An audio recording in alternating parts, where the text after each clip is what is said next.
Hai sahabat Regi, kembali lagi dengan saya Sofyan. Kali ini saya mau sharing tentang ayat firman Tuhan di Yohanes 3 ayat yang ke-16. Ini juga salah satu ayat yang cukup sering dikhotbahkan, diucapkan oleh semua anak-anak Tuhan, hamba Tuhan. Yohanes 3 ayat 16, karena begitu besar kasih Allah akan dunia ini, sehingga ia telah mengaruniakan anaknya yang tunggal, supaya setiap orang yang percaya kepadanya tidak binasa, melainkan beroleh hidup yang kekal. Saya ulangi Yohanes 3 ayat yang ke-16, karena begitu besar kasih Bapa, Allah Bapa, akan dunia ini, sehingga ia mengaruniakan anaknya yang tunggal, supaya setiap orang yang percaya kepadanya tidak binasa, melainkan beroleh hidup yang kekal. Yang saya highlight di ayat ini adalah kata percaya. Percaya kepada siapa? Kepada tentunya Tuhan kita, Yesus Kristus.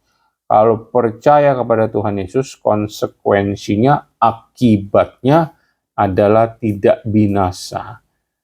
Berarti Allah Bapa itu punya kuasa sampai bukan saja membunuh tubuh, jiwa, dan roh.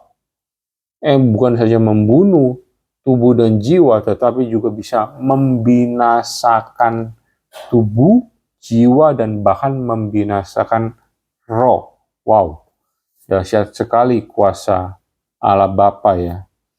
Jadi kalau ingin rohnya tidak binasa, percayalah kepada Tuhan kita Yesus Kristus, percayalah kepada Allah Bapa. Sedangkan kalau di kalimat selanjutnya, melainkan beroleh kehidupan yang kekal.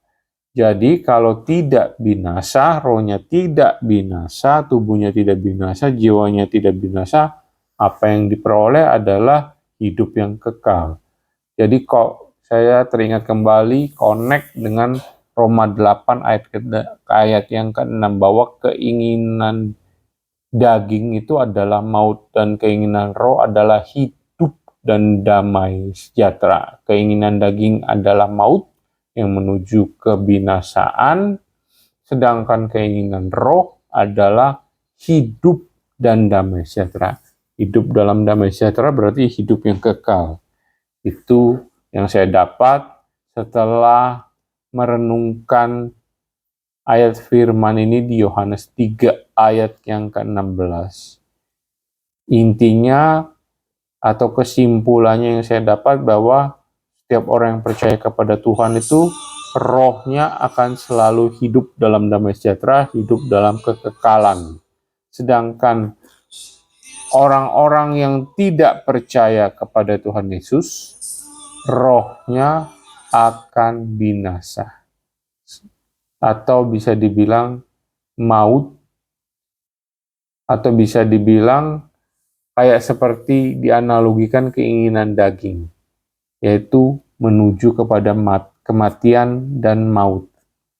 Itu saja yang saya dapat. Demikian sharing saya mengenai ayat firman Tuhan Yohanes 3